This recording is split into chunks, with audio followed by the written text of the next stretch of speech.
নমস্কাৰ, মই ৰাকেশ দাস।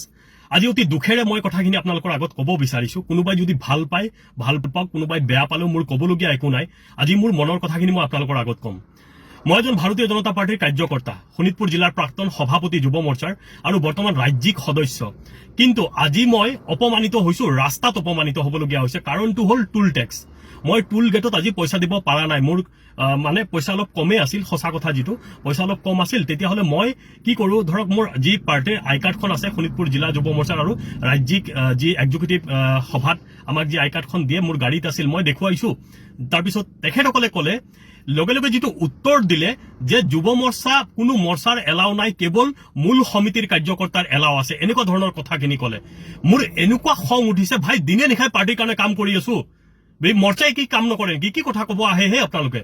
এই কথাখিনি মই বাৰম্বাৰ মই ৰাজ্যিক সভাপতি মহোদয়কো জনাইছো যে আমি দূৰ দূৰণিৰ পৰা, আমি তেজপুৰৰ পৰা আহোঁ, তেজপুৰৰ পৰা আহিলে ৩,০০০ টকাৰ তেল লাগে, তাৰ উপৰিও টুল টেক্স, কেনেকে পাৰ্টিৰ কাম কৰিম?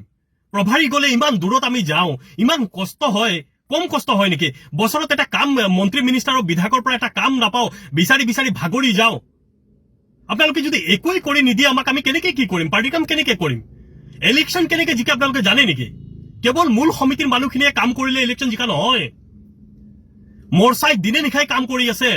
আৰু আজি যিটো উত্তৰ শুনিলো মই, যে মূল সমিতিৰ মানুহখিনিৰ আৰু হয়ো হয়, ডাঙৰ ডাঙৰ যিখিনি ইনোভা যায়, যিখিনি ডাঙৰ ডাঙৰ স্কৰপিঅ যায়, এইখিনি মোৰতো ইমান ডাঙৰ গাড়ী নাই নহয়। মই আমি সৰু গাড়ী লৈ পেলাই আপ ডাউন কৰিম, আৰু পকেটত সদায় ইমান পইচা নাথাকে নহয়। মই সমগ্ৰ অসমত যিমান যুৱ মৰ্চাৰ কাৰ্যকৰ্তা আছে, মই সকলোকে বিনম্ৰতাৰে মই আহ্বান জনাব বিচাৰিছো, এই টুল টেক্স কেইটাত আমিও প্ৰতিবাদ কৰিম। কাৰণ এতিয়া ভাগৰি গৈছো, আৰু আহোঁতে পইচা দিব লাগে, যাওঁতে পইচা দিব লাগে। এতিয়া আৰু আমাৰ কোনো ধৰণৰ এতিয়া মৰ্চা বুলি ক'লে মানে কোনো কামৰে নহয়। আৰে যিমান মানে মিটিং সভা সমিতি হ'ব, ফ্লেগিং আমি কৰিব লাগে, আমাৰ ল'ৰা ছোৱালীখিনি কষ্ট কৰিব লাগে, বিধায়কৰ ওচৰত গ'লে সন্মান নাপায়, মন্ত্ৰীৰ ওচৰত গ'লে সন্মান নাপায়, এইবিলাক কথা হ'ল নেকি? আৰু কিমান দিন সহ্য কৰা হ'ব কথাখিনি? যোনে পাৰ্টি যেনেকুৱা ইনষ্ট্ৰাকশ্যন দিয়ে আমি সেনেকেই কাম কৰো। কিমান দুখীয়া ঘৰৰ পৰা ল'ৰা ছোৱালী বিলং মানে হৈ আছে বা কাম কৰি আছে, আপোনালোকে এইবিলাক অনুভৱ কৰিব পাৰেনে? মানুহে নোখোৱাকে পাৰ্টিৰ কাৰণে কাম কৰি আছে। আপোনালোকে কেৱল ইলেকশ্যন জিকাৰ পিছত বাহ লয়, কিন্তু বুথৰ কাৰ্যকৰ্তাই যে মানে তেখেতসকলে কিমান কষ্ট দিনে নিশাই বুথত কৰিবলগীয়া হৈছে, মৰ্চাৰ মানুহখিনি কৰিবলগীয়া আছে, যিকোনো মৰ্চা। মই আপোনালোকক বিনম্ৰতাৰে অনুৰোধ কৰিব বিচাৰিছো, আপোনালোকে যদি বেয়া পায় মোক পাৰ্টিৰ পৰা উলিয়াই দিয়ক, মোৰ ক'বলগীয়া একো নাই। কিন্তু মানে কি, মই সকলো কাৰ্যকৰ্তাৰ কাৰণে মই কৈছো, কাৰণ মোৰ যেনেকুৱা কষ্ট হৈছে মই ভাবো সকলো কাৰ্যকৰ্তাৰে কষ্ট হৈ আছে। আৰু আটাইতকৈ বেয়া লাগিছে, আজিৰ পৰা এসপ্তাহ আগত এগৰাকী আমাৰ সক্ৰিয় কাৰ্যকৰ্তা মৌচুমী ভৰদ্বাজ, আমাৰ ৰাজ্যিক সদস্য, তাই ৰাজ্যিক দায়িত্বত আছে আমাৰ, কোনোবা এজন অসভ্য কাৰ্যকৰ্তাই তাইক বোলে বেয়া শব্দ দি অপমান কৰিছে, আৰু তাই সকলো জ্যেষ্ঠ কাৰ্যকৰ্তাক জনাইছে, কিন্তু কোনো কাৰ্যকৰ্তাক তাই সেই বিষয়টোৰ ওপৰত কোনো ধৰণৰ একশ্যন লোৱা নাই। কিহৰ কাৰণে? আৰে আমিওতো জিলা চলাইছো না। মই যেতিয়া শোণিতপুৰ জিলা চলাইছো, আমাৰ কাৰ্যকৰ্তাৰ ওপৰত এটা শব্দও কোনে ক'ব পৰা নাছিল। যদি আপোনালোকে চলাব নোৱাৰে তেতিয়া কেনেকে চলাব? আৰু কাৰ্যকৰ্তাই যদি আমাৰ নিজৰ মাজতে সন্মান নাপায়, তেতিয়াহ'লে কেনেকে থাকিব কাৰ্যকৰ্তা? এতিয়াৰ পৰা মই কৈছো, সমগ্ৰ যুৱ মৰ্চাৰ কাৰ্যকৰ্তাই প্ৰতিবাদ কৰিব লাগে। যেতিয়ালৈকে আমি ধৈৰ্য ধৰি আছো, ধৈৰ্য ধৰি থাকিলে এনেকে নহ'ব। আৰু সেইবিলাক আমি ধৈৰ্য ধৰি ধৰি ধৰি ধৰি আজি সেই বিশেষকে সৰ্বভাৰতত আজি চিট কমি যোৱাৰ মূল ৰিজন হ'ল এইবিলাক কাৰণ এজনে এজনক আমি কাৰ্যকৰ্তাখিনিক আমি গুৰুত্ব নিদিওঁ। কাৰ্যকৰ্তাক যদি আমি গুৰুত্ব নিদিওঁ, কাৰ্যকৰ্তা কেনেকে থাকিব পাৰ্টিত? মই আজিৰ পৰা টুল টেক্স নিদিওঁ, কাৰণ ইমান কষ্ট কৰি যদি পাৰ্টিৰ কামত আহিবলগীয়া হয়, মোৰ টুল টেক্স ফ্ৰী কৰিব লাগিব। আৰু যদি নহয়, তেতিয়াহ'লে মোক পাৰ্টিৰ পৰা উলিয়াই দিয়ক, মই পাৰ্টিত নাথাকো।